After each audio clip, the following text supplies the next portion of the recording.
स्वागत है आपका ब्रेक के बाद। भारत के बाद अब अफगानिस्तान ने भी पाकिस्तान पर वाटर स्ट्राइक कर दी है। अफगानिस्तान कुनार नदी पर बांध बनाकर पाकिस्तान का पानी रोकने की तैयारी कर रहा है। वहीं पाकिस्तान में एक ऐसे संगठन पर प्रतिबंध लगा दिया गया है जो कभी पाकिस्तानी सेना का खास माना जाता था। आइए आपको इन दोनों खबरों को समेटती एक रिपोर्ट दिखाते हैं और फिर उस पर अपने विशेषज्ञ मेहमान के साथ चर्चा करेंगे। कभी जिन संगठनों को अपने हितों के लिए खड़ा किया था, अब वो अपनी मांगों को लेकर मुखर हुए तो पाकिस्तान की आंखों में खटकने लगे। पिछले हफ्ते गाजा के साथ एकजुटता दिखाने के लिए जब एक धार्मिक और राजनीतिक संगठन टीएलपी सड़कों पर उतरा तो सुरक्षा कर्मियों ने उसका रंग ही उतार दिया। पुलिसिया कार्रवाई में दर्जनों लोगों के मारे जाने का दावा किया जा रहा है। सरकार विरोध प्रदर्शन को कुचलने के बाद अब संगठन को ही नेस्तनाबूद करने में जुट गई है। कैबिनेट ने आतंकवाद विरोधी कानून के तहत टीएलपी तहरीक-ए-लब्बैक पाकिस्तान पार्टी पर प्रतिबंध लगाने के फैसले को मंजूरी दे दी। 2016 में स्थापित इस संगठन पर देश भर में हिंसा भड़काने का आरोप लगा। टीएलपी, टीटीपी समेत दूसरे अन्य संगठन पाकिस्तान में शरिया कानून लागू करने की मांग कर रहे थे, लेकिन खुद के जख्मों पर रोने वाला पाकिस्तान अपनी नीतियों से अभी सबक सीखने को तैयार नहीं दिखाई देता है।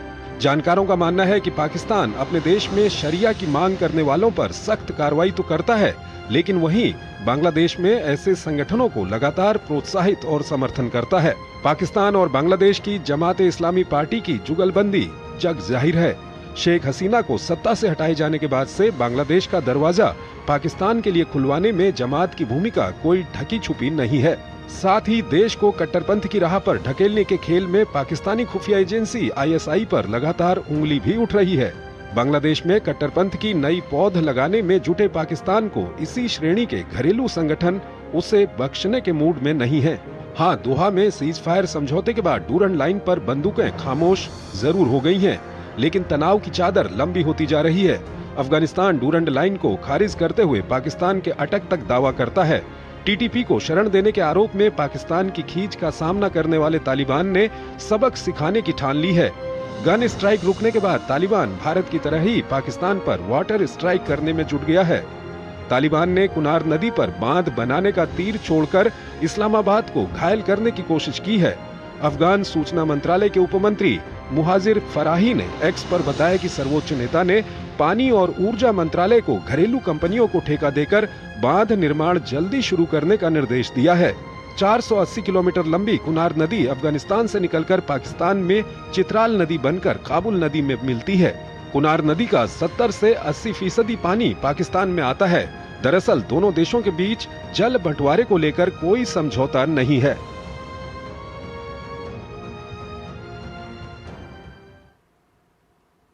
अशोक सज्जनहार हमारे साथ बने हुए हैं, पूर्व वरिष्ठ राजनयिक हैं, विदेशी मामलों के जानकार हैं, उनसे हम जानेंगे। अशोक जी, जो ये अफगानिस्तान ने फैसला किया है कि कुनार नदी पर डैम बनाएगा, पाकिस्तान के लिए कितना बड़ा झटका है ये? अशोक जी, अपने सिस्टम को अनम्यूट कर लीजिए। धन्यवाद जी। ये बहुत बड़ा झटका होगा पाकिस्तान के लिए, क्योंकि पाकिस्तान को पानी की वैसे ही बहुत दिक्कत है, किल्लत है। एक तो वहां पर पानी की कमी है, दूसरी वहां पर जो उनका इस्तेमाल होता है वो इतना एफिशिएंटली नहीं होता है, मतलब उसका जो वेस्टेज है वो बहुत ज्यादा होता है वहां पर। तो इसीलिए चाहे हम कहें इंडस वाटर ट्रीटी के तहत उनके पास पानी काफी आता है, परंतु हमेशा वो कंप्लेन ही करते रहते हैं जो हमको अपने हिस्से का पानी नहीं मिलता है। हालांकि सबसे ज्यादा पूरे विश्व में अगर देखी जाए तो सबसे ज्यादा जेनरस ट्रीटी पाकिस्तान के लिए, लोअर राइपीरियन स्टेट के लिए, वो इंडस वाटर ट्रीटी थी। और अब यहां पर भी कुनार नदी का वहां पर है। देखिए, पिछले कितने दशकों से अफगानिस्तान में स्थायित्व नहीं था, वहां पर स्टेबिलिटी नहीं थी, वहां पर शांति नहीं थी। तो इसीलिए वहां पर क्या पानी का प्रयोग करना है, वहां पर उनके इस्तेमाल करना है इरिगेशन के लिए, इलेक्ट्रिसिटी जनरेशन के लिए, वो बिल्कुल वहां पर नहीं कर पाए थे। अब उनको अपने लोगों के लिए उसकी जरूरत है, पानी की वहां पर जरूरत है। तो पहले तो पानी एकदम बह रहा था वहां से, कुनार नदी से वहां से जा रहा था पाकिस्तान में, पाकिस्तान को बिल्कुल खाली फ्री मिल रहा था, वो इसका प्रयोग कर रहे थे। परंतु अब अफगानिस्तान जब से वहां पर सरकार आई है तालिबान की 2021 से, वहां पर स्थायित्व है। आप देख रहे हैं कोई वहां पर आतंकी हमले नहीं हो रहे हैं। तो इसीलिए वो उसका वहां पर बांध बनाना चाहते हैं, अपने लिए उसका प्रयोग करना चाहते हैं। एग्रीकल्चर हो, कृषि उद्योग हो, या फिर ऊर्जा जनरेशन के लिए उनको अपने आप चाहिए। तो वहां पर उसका पाकिस्तान के ऊपर जरूर उसका प्रभाव पड़ेगा, असर पड़ेगा। और पहले की तरह बात नहीं है, जो अगर उनके दोनों देशों में अगर संबंध अच्छे होते तो वो दोनों बातचीत कर सकते हैं, परंतु जी। अब तो हालात ऐसे हो गए हैं जो अफगानिस्तान बिल्कुल उनकी एक बात नहीं सुनेगा, क्योंकि उनका राइट है अपर राइपिनियन होने से, जो वहां पर वो पानी का इस्तेमाल प्रयोग कर सकते हैं। अशोक जी, दूसरा सवाल यह है कि ये टीएलपी पर बैन लगा दिया है पाकिस्तान ने। ये वही टीएलपी है जो कभी पाकिस्तानी सेना के लिए काम करती थी। पाकिस्तानी सेना टीएलपी के जरिए सरकार पर दबाव बनाती थी। क्या मतलब समझा जाए इसका? क्या पाकिस्तानी सेना और वहाँ की सत्ता के बीच में कुछ द्वंद्व चल रहा है? क्योंकि गाजा को लेकर के इन्होंने काफ़ी वहाँ पर प्रदर्शन किया था। जी बिल्कुल, आप ठीक कह रहे हैं। देखिए, एक बात तो यह है, 2016-2015 में इसकी उपज हुई, और ये बिल्कुल ही extreme right Islamic fundamentalist political party है।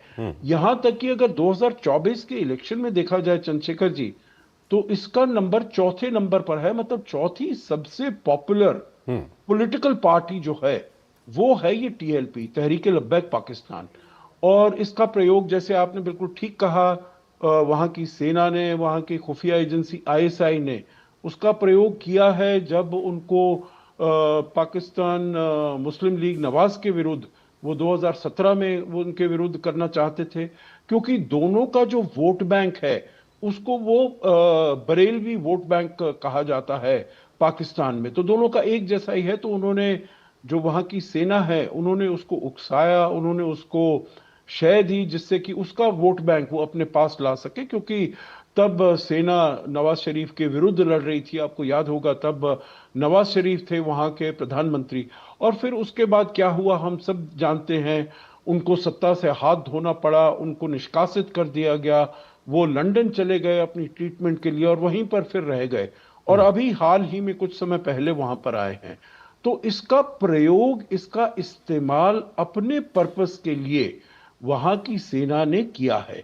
अभी भी लोग कह रहे हैं जो जो ये बैन किया गया है चंद्रशेखर जी, ये केवल दिखावा है और उनके ऊपर प्रेशर डालने के लिए, क्योंकि उन्होंने इतनी बड़ी, जो आप दिखा भी रहे हैं, इतने बड़े प्रोटेस्ट डेमोन्स्ट्रेशन किए, जिससे कि उन्होंने कहा, वहां की सरकार ने कहा, मरियम नवाज ने कहा, जो कि पाकिस्तान के, ये पंजाब की प्राइम मिनिस्टर हैं, उन्होंने कहा जो यहाँ पर शांति को उन्होंने खराब किया है, तो इसके ऊपर बैन लगाया जाए, क्योंकि वो गाजा के हित में वो वहां पर प्रदर्शन कर रहे थे।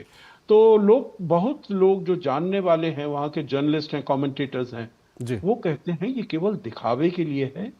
जब आर्मी को फिर से जरूरत होगी तो इनको फिर से बढ़ावा दिया जाएगा, उपजाया जाएगा और इनका इस्तेमाल किया जाएगा। ठीक है अशोक जी, बहुत बहुत शुक्रिया आपका। आप हमारे इस कार्यक्रम में जुड़े और दोनों ही महत्वपूर्ण विषयों पर आपने अपना महत्वपूर्ण विश्लेषण हमारे दर्शकों के सामने रखा। यहाँ पर एक छोटा